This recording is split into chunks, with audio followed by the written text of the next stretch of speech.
What's up, YouTube? Brian here with Team D-Boyz Infinity, and I'm coming at you with my deck that I piloted this past weekend at Locals. I finished X1 and finished in third place with it, so I was pretty proud of it.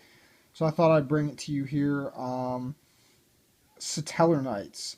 One of my favorite decks from a couple years ago.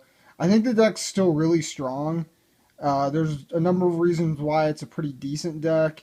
Its consistency was hurt a little bit with Rhoda being put to 1, but other than that, you can replace those with other consistency cards like Skybridge. But other than that, the deck's main core play, which is to loop Trigger with Deneb and Altair, is still intact, so it's really strong. And there's some other reasons why it's still a strong deck in general. So I decided to play it after testing around with it a little bit. Plus, they got new support, which makes them also better. So I think the deck's still really strong. It's a little slow, but other than that, it's pretty decent. But anyway, without further ado, I'll get into the deck profile. So for the main deck, monsters, I played Triple Deneb, obviously the best card in the deck because it gets you your search. Um, and then my next monster is 3 Altair. Also, equally as important as Deneb, it allows you to recur your resources to make rank 4 plays.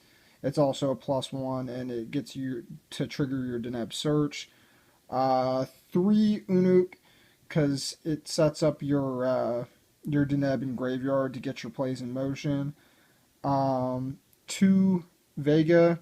Vega's a lot better now because you can make Trigger with 2 materials off Batlamius. So Vega's a lot better now, and I have to run 2 because I'm playing Desires in the deck, and I don't want to lose both my Vegas. And then 2 Maxi to round out the monsters.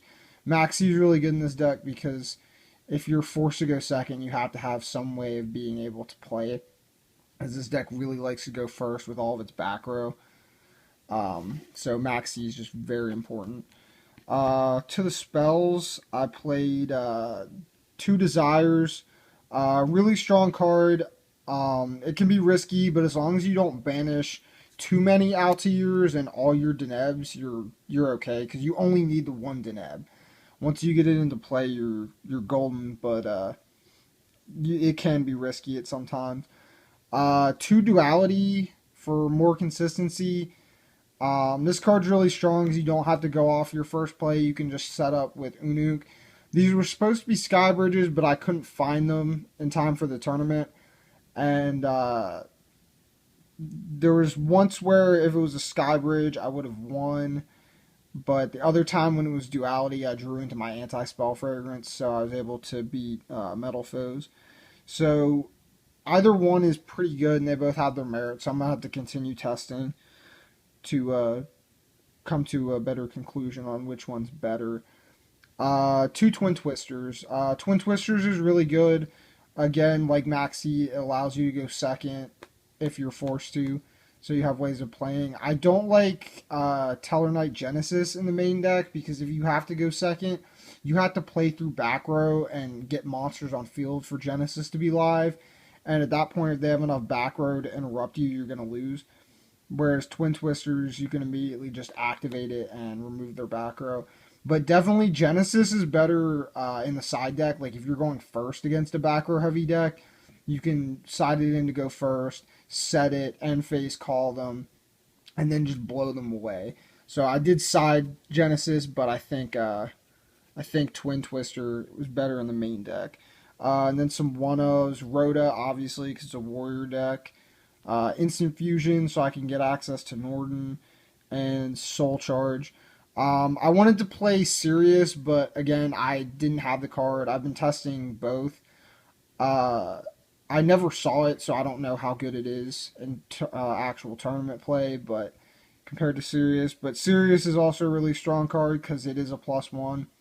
And sometimes you need to put your Altairs back so you have something to search with Deneb. And the other difference between this and Sirius is searchable when you need it. But other than that, yeah, the Soul Charge, it's it's good, so I decided to play it as my like late game card that I may need. I never really got into the late game though, so it wasn't too important. 3 alpha because this is Satellarknights and we like to wear a helmet. Uh, you can play 2 because sometimes this isn't always live. I usually side one out when I go second, so I don't see it too often. But I think if I'm designing my deck to go first, I want to see this and a Satellarknight, so I would play 3. But in terms of going second, I always sided one out.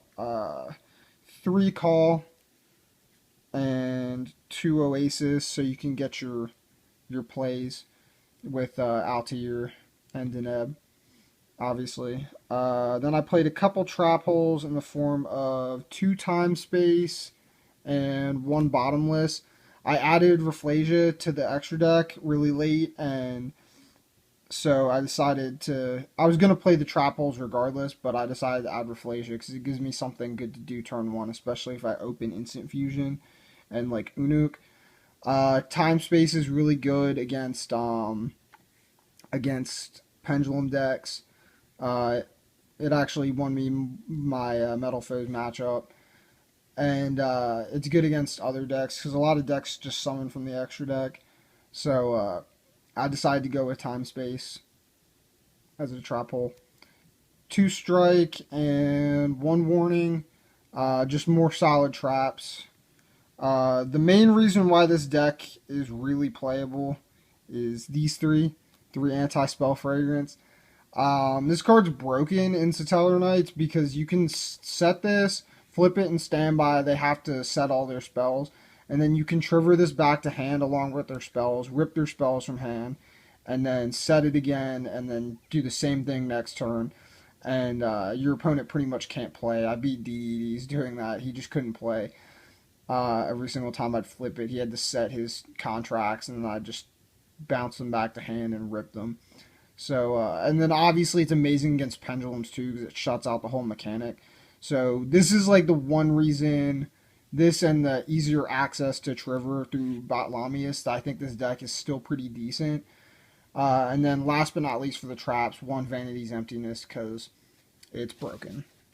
You just win a game by flipping Vanities oftentimes. For the extra deck, 1 D-Boyz. I played 2 Trevor. I want to play 3. There's actually a blank spot in the extra because I don't know what to play as the 15th card. I'm thinking the 3rd Trevor because it's so important to the strategy, but I have to get one.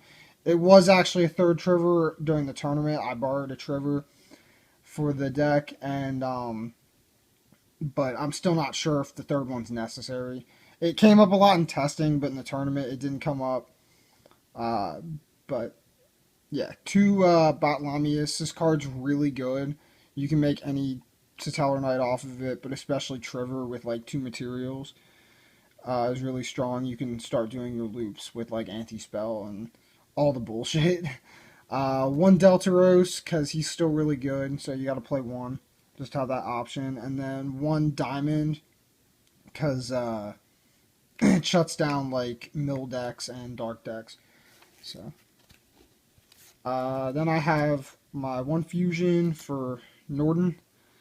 Then my other rank 4s, Utopia package, Rafflesia, Castel, Dweller, Tsukiyumi. This never came up, so I may cut it, but it is pretty decent.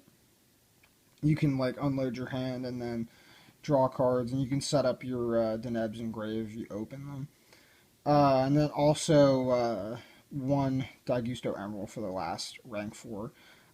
He never came up either, but in theory he's really good to recycle your Deneb targets back to deck in the late game.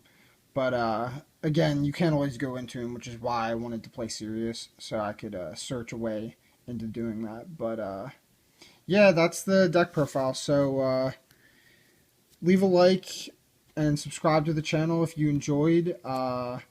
Comment down below with any questions you have about the build or any suggestions you have. And thank you for watching.